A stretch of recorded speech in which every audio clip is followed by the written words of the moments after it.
Evangelio de nuestro Señor Jesucristo según San Mateo. Jesús propuso a la gente esta parábola. El reino de los cielos se parece a un hombre que sembró buena semilla en su campo. Pero mientras todos dormían, vino su enemigo, sembró cizaña en medio del trigo y se fue. Cuando creció el trigo y aparecieron las espigas, también apareció la cizaña. Los peones fueron a ver entonces al propietario y le dijeron: Señor, ¿no habías sembrado buena semilla en tu campo?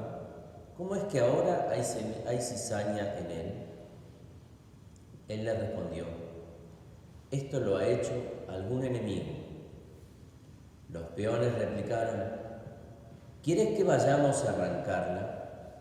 No, les dijo el dueño, porque al arrancar la cizaña corren el peligro de arrancar también el trigo.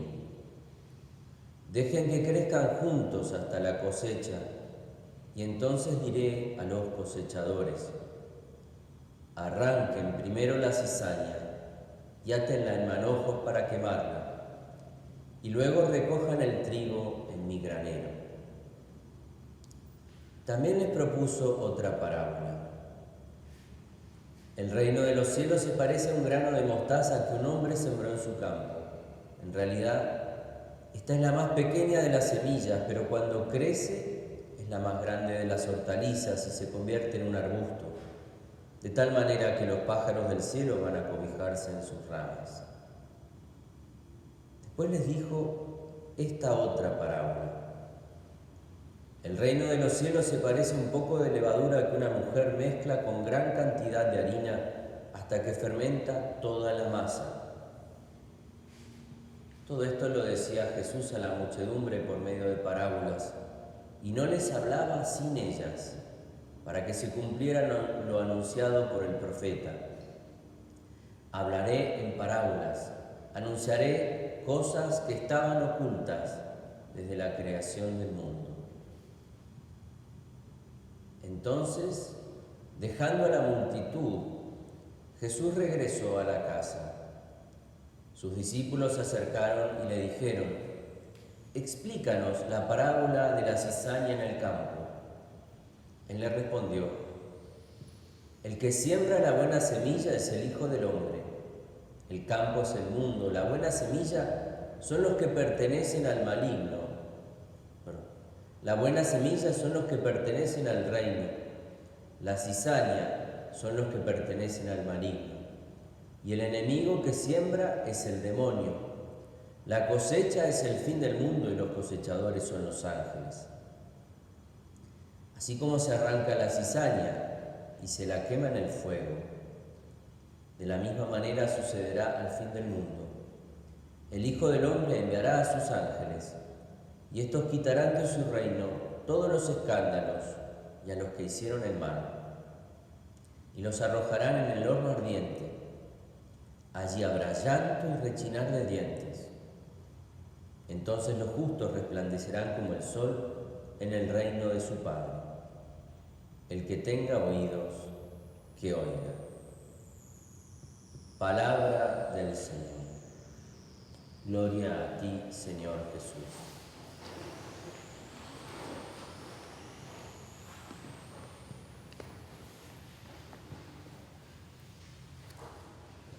Queridos amigos, hoy Jesús nos cuenta 3 parábolas, pero también nos cuenta algo que es nuevo, que el domingo pasado, que parece contradictorio con lo que nos dijo el domingo pasado. El domingo pasado Él nos decía que contaba por medio de parábolas los misterios del reino para que los que ven no vean, los que oyen no escuchen y no entiendan y no se salven. ¿Por qué? Porque para escuchar la parábola hay que tener el corazón, la inteligencia y la voluntad dispuesta, ¿no? Sin eso es una palabra, una semilla, esa que cae al borde del camino, o esas palabras que pasan a través, pero no quedan en nosotros. ¿Y qué nos dice hoy? Que por medio de parábola nos revela misterios ocultos, desde la creación del mundo.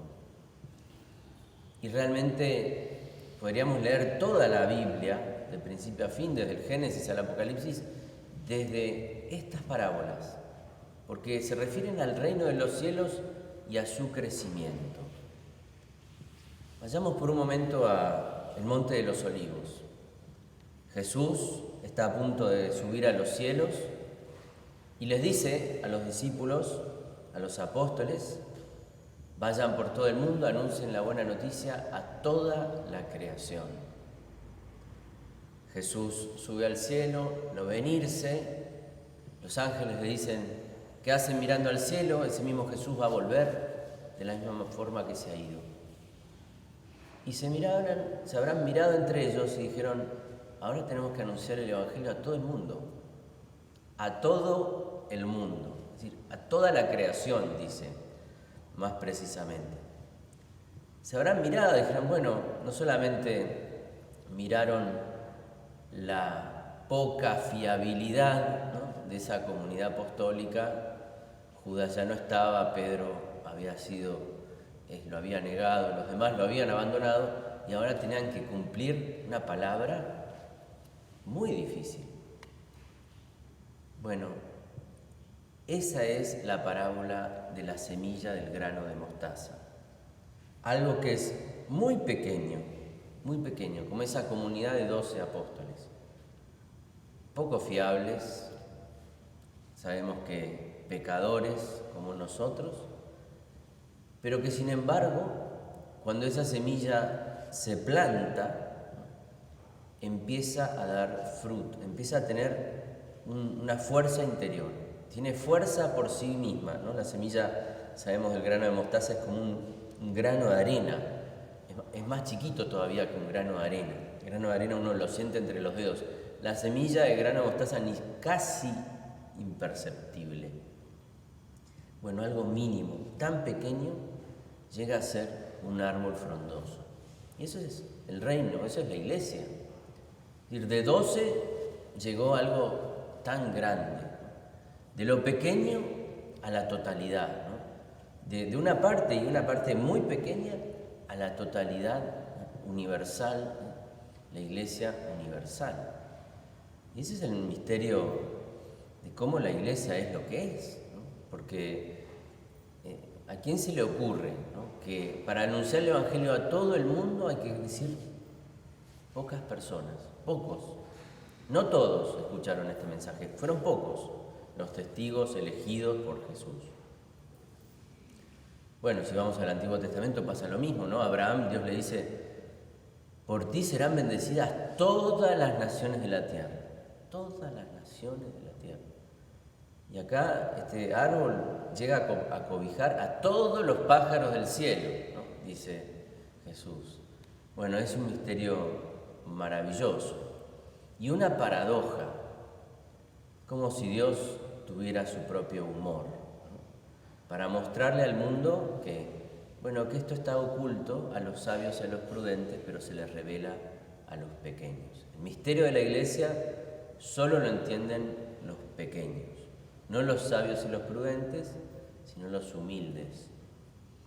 La segunda parábola es la de la levadura, que la mujer mezcla con una gran cantidad de harina y entonces empieza a levar, se impregna toda la harina, toda la masa, y luego hace levar toda la masa, no una parte, sino todo lo que quedó impregnado empieza a levar, a ser transformado. Es decir, el cristiano, a donde va, lleva impregnada la levadura del Evangelio. Y entonces hace levar toda la masa. Es una imagen que siempre se aplicó a los creyentes, ¿no? Hay lugares donde la evangelización llegó primero por los fieles y 150, 200 años después llegaron los sacerdotes, ¿no? Lugares en Corea, lugares en el Pacífico, islas remotas.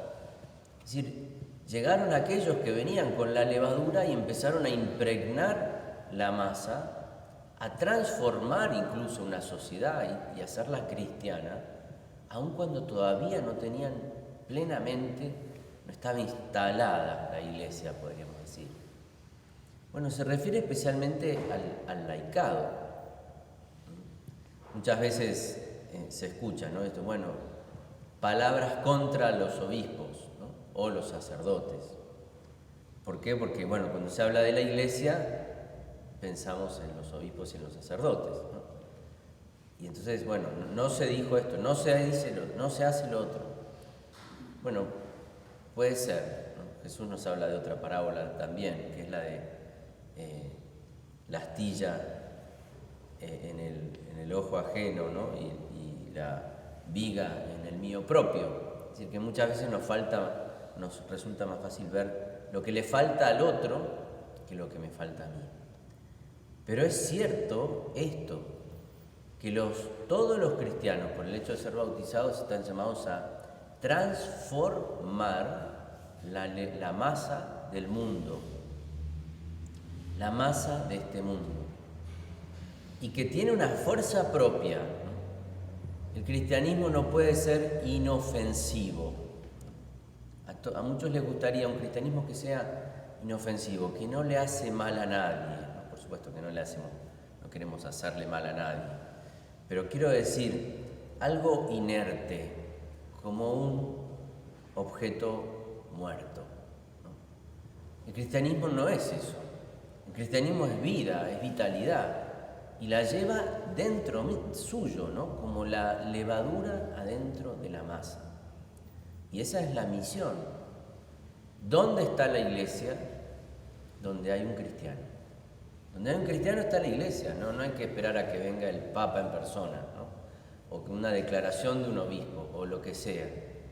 Eso es la iglesia.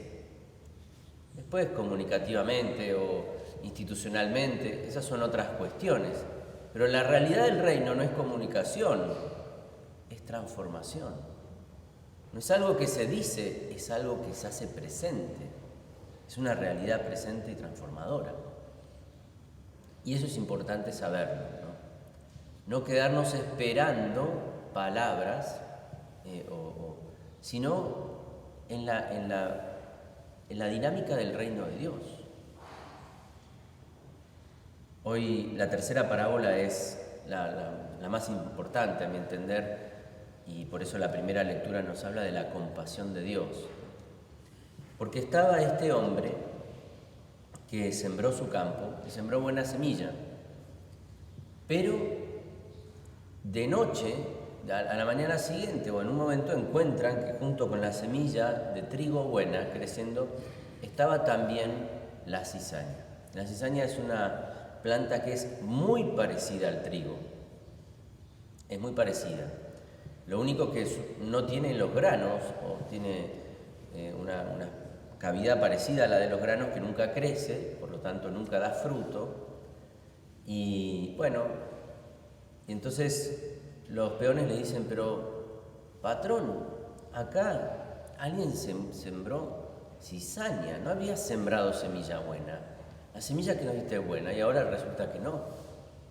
Dice, no fui yo. Vino alguien de noche, le dice el dueño. Y ahí vieron que las parábolas siempre tienen su trampita. A ver, ¿cuál es lo que tenemos que ver que nos llama la atención? ¿Quién siembra de noche? Para cualquier hombre de campo dicen es una locura, o sea, nadie siembra de noche, por lo menos en esa época. No había luces, no había tractores con grandes luces. ¿Quién siembra de noche? Bueno, claramente es el demonio, ¿no? Pero hay algo acá pensado, pergeniado, ¿no? Pensado bien y realizado en la oscuridad de la noche. Yo cuando pienso en esto de los entre gallos y medias noches, sembró la cizaña.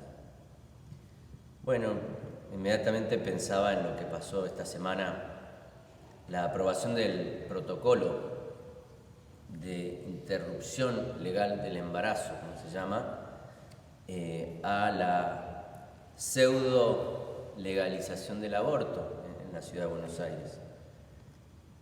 Eso que por lo que muchos vienen trabajando de noche, ¿no? Sin parar. Y se prestan al maligno, a sembrar algo que es cizaña, que arruina, una cizaña que arruina al resto de la siembra, de ese campo de Dios que somos nosotros. Si nosotros pensamos, imaginemos que muchos me dicen, o dicen por ahí, no, pero nadie está pidiendo, obligando a la mujer a abortar. No, ciertamente. Pero ¿podríamos legalizar el suicidio? Total, nadie va a obligar al suicida a suicidarse, ¿no? No es una obligación. Pero le damos todas las condiciones necesarias para que además no nos moleste a nosotros y podamos sacárnoslo de encima, porque él se quiere sacar de encima de nosotros. Y nosotros, la verdad que nos molesta bastante esta persona, siempre tenemos que andar corriendo detrás de él. Sí, legalicémoslo, nadie lo va a obligar. No, le estás poniendo una pistola en la mano, no le estás obligando. Es una diferencia un poco sutil. Bueno, cuando se trata del aborto, no es alguien que nos queremos sacar de encima todos, algunos sí. No es alguien que está siendo obligada, está puesta en una situación difícil y empujándola en una situación que no quiere estar,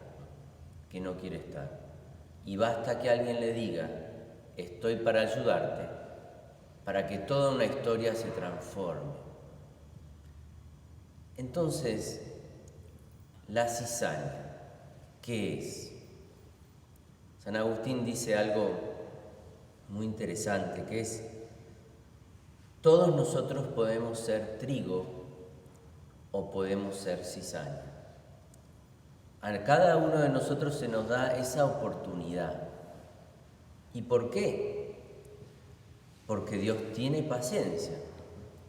Si Dios me viera cuando soy cizaña y me dijera, bueno, al fuego eterno, entonces perdí. ¿Y ahora qué hago? Pero Dios me da tiene paciencia sobre mí. Me da tiempo, me da tiempo y espacio para poder corregirme, para poder volver sobre mis pasos. Eso es lo que tenemos que pedir para la Argentina y para nuestros gobernantes, ¿no? Que puedan volver sobre sus pasos. Aún aquellos que van a misa todos los domingos y se dicen católicos y promueven esto. Porque hay muchos en el país, hay muchos en la ciudad de Buenos Aires también, que han recibido formación católica, incluso que van a misa los domingos. Y sin embargo, admiten esto. Es un misterio, ¿no? Y es un escándalo. Y nos escandaliza. Gracias a Dios está la palabra de Dios este domingo. ¿Por qué? Porque lo que sale de nuestro corazón, los sentimientos no son buenos. Pero Jesús nos dice que Él nos tiene paciencia. Que los escándalos de este mundo suceden y sucederán. Hasta el final de los tiempos. Porque está mezclada la cizaña con el trigo. Y uno ve la iglesia y es un mar dorado de trigo. No lo es. No es un mar dorado de trigo. Hay algunos puntitos dorados. El resto es cizaña, uno podría decir. Bueno, no sé, solo Dios tiene esa mirada completa de las cosas. Pero ciertamente que nos escandalizamos del mal presente en la iglesia. En el mundo ni hablar, pero en la iglesia, en el reino de Dios, está hablando Jesús. Hay trigo y hay cizaña. ¿Cómo puede ser? Y muchas veces nosotros nos encontramos escandalizándonos y diciendo, no es posible, ¿por qué? ¿No? ¿De qué vergüenza les debería dar? Y soltamos una maldición, o quisiéramos hacerlo, sobre el mal que está sucediendo. Bueno, el Señor dice, vos podés ser trigo o podés ser cizaña. Vos podés dar lugar a la mejor siembra de la iglesia, que son los santos. A lo largo de los siglos dieron la mejor siembra. Por supuesto, como dice Jesús en el Evangelio, para que el grano de trigo dé fruto, tiene que morir.